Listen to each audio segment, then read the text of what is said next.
upo, pakiayos muna ng inyong upuan at pakipulot ng basura sa inyong paligid. Sige, maaari na kayo upo. Sino ang lumibay ngayong araw? Magaling! Yung lahat ay narito. Ngayon, meron ako itong mga tuntunin para sa ating silid-aralan. Ang una, pumasok ng klase ng tama sa oras. Taas ang inyong kamay kapag kayo ay nagsalita. Pangatlo, huwag magulo sa iba. Pang-apat, manatiling malinis ang inyong lugar. Naintindihan niyo ba? Magaling! So, bago tayong tumungo sa ating bagong talakayin, meron akong papakitang mga larawan. Sabihin niyo kung ano inyong nakikita at kung may ganito kayong alaga sa inyong tahanan. Naintindihan niyo ba? Magaling! Handa na ba ang lahat? Okay, simulan natin. Una, ano ito? Tama, ito kay kalapati. Sino may kalapati sa kanilang bahay? Wow, magaling! Pangalawa, mahusay. Ito ay baboy. Pangatlo, ano ito? Tama! Ito ay manok. May manok ba kayo sa inyong bahay? Tama. At pang-apat, ano ito? Ito ay aso. Sino may mga aso sa kanilang bahay? Ngayon, ang ating layunin ngayong araw ay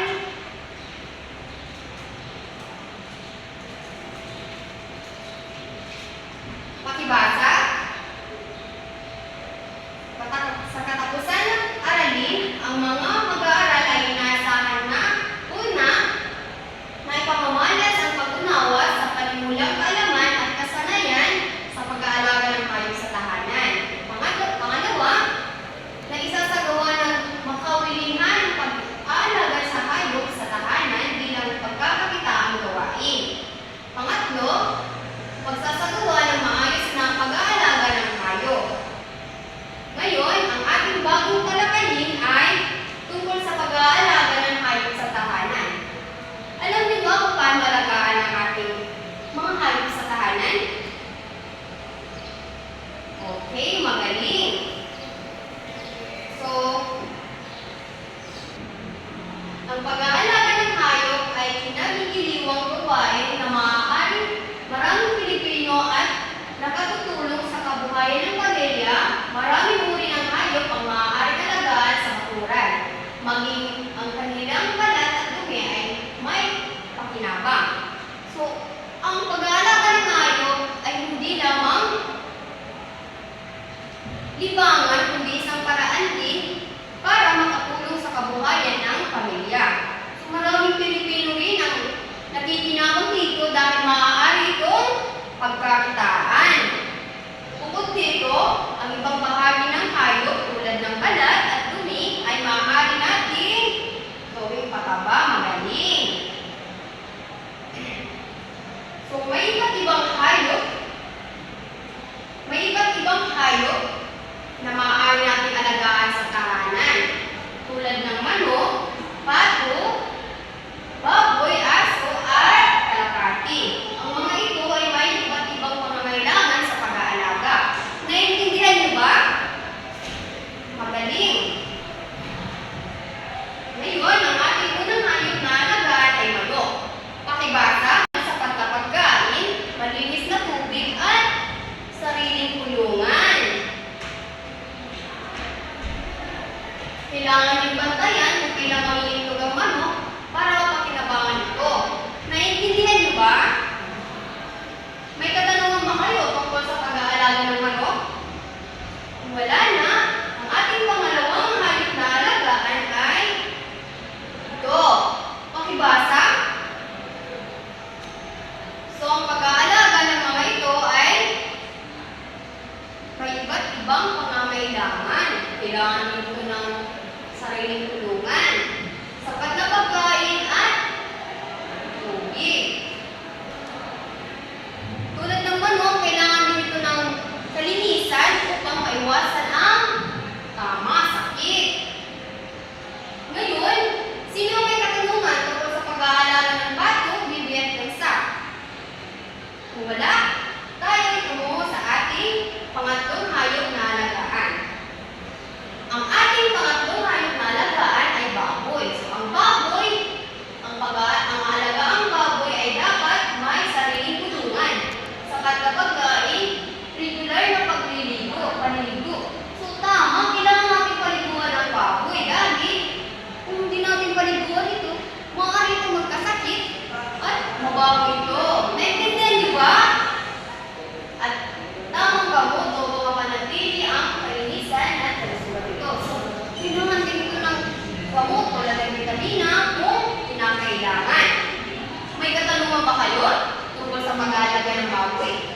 husay at kayo mayroon. So, ang aso ay tuturing na matalik na kaibigan ng tao at nagsisilbing bantay at katuwang sa tahanan at komunidad. Upang maayos itong malagaan, dapat pagkainin ng tamang. So, dapat pagkainin din natin ng tamang ating mga aso para hindi sila pumayat, di ba? Huwag bigyan ng chichirya. Huwag bigyan ng chichirya daw. Pabakunahan laban sa rabies. So, kailangan talaga natin pabakunahan ang ating mga alagang aso para laban sa rabies, di ba? Para maging safety ang lahat. At paliguan ng regular, maaari din itong maging pagkakitaang alaga. Maaari din itong pagkakitaan dahil maaari ito natin ibinta or marami namang bumibili ng kuwan. Kaya namang bumibili ng aso, diba? So, may katanungan pa kayo. Pagaling. Ngayon, ang ating alagaan ay kalapati. Ang pag-aalaga ng kalapati ay nakalilibang at maaaring pagkakitaan dahil mabilis silang dumami. So, maaari natin silang pagkakitaan dahil maraming mga bata na nakakalit ito. Maraming gustong bumili ng kalapati dahil nakakatuwa ang kalapati. Kailangan nila ng maayos sa kulungan. So, alam niyo ba ang kulungan ng mga kalapati? Magaling. Sapat na pagkain. So, sapat din ng pagkain. Kailangan nila. At kailangan kung kailan sila mangitlog. So, kailangan na alam natin kung kailan sila mangitlog para mapakinabangan natin ito, di ba? Tama. So, naiintindihan niyo ba ang ating tinalakay ngayon? May katanungan ba kayo tungkol dito? Kung wala, meron naman tayong 4 na panuntunang pangkalusugan at kaligtasan sa pag-aalaga. Tayo. So, basahin natin paliwanag. Ang pangunahing susi sa isang maunlad na paghahayupan ay kalinisan. So, sino may ideya? Magaling. Kailangan talaga kung kayo'y mag-aalaga ng hayop, kailangan malinis tayo para maiwasan ang sakit, para hindi sila mamatay. Sapat na pagkain ay isa pang dapat pagtuunan ng pansin. So, dapat bigyan natin sila ng sapat na pagkain para hindi rin sila magkasakit, di ba? Naintindihan niyo ba? Ang galing! At ang ating pangatlong, ang mga hayop upang mapanatiling malusog, masigla at ligtas ay mangangailangan ng sariling tahanan. Sino may ideya? Sino magpapaliwanag? Sige. Tama!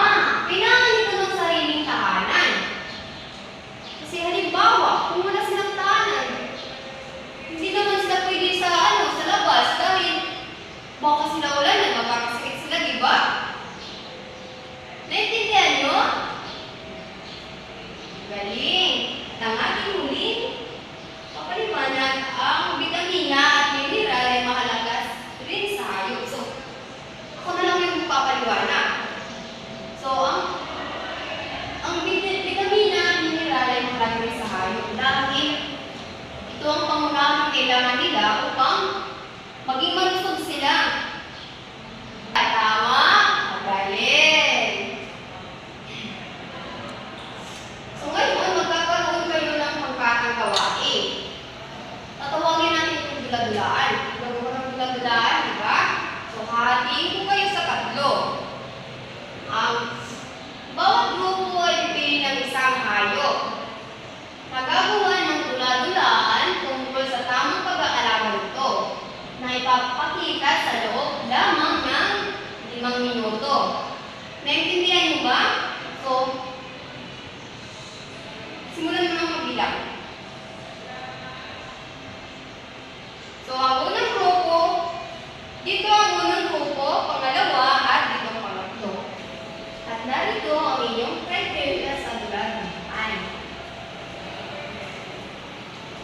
Una, nilalaman, 10 puntos. Pangalawa, pagkakaisa, 5 puntos. Pangatlo, husay sa pagsasalita, 10 puntos. Reaksyon ng manunood, 5 puntos. Naintindihan niyo ba? Sige, simulan na ang unang grupo. Magaling! Bigyan natin ang unang grupo ng magaling clap. Alam niyo ba yung magaling clap? Sige. 1, 2, 3. 1, 2, 3. Magaling, magaling, magaling. Sunod na grupo. Mahusay. So, bigyan din natin sila ng magaling clap. 1, 2, 3. 1, 2, 3. Magaling, magaling, magaling. At ang ating grupo ay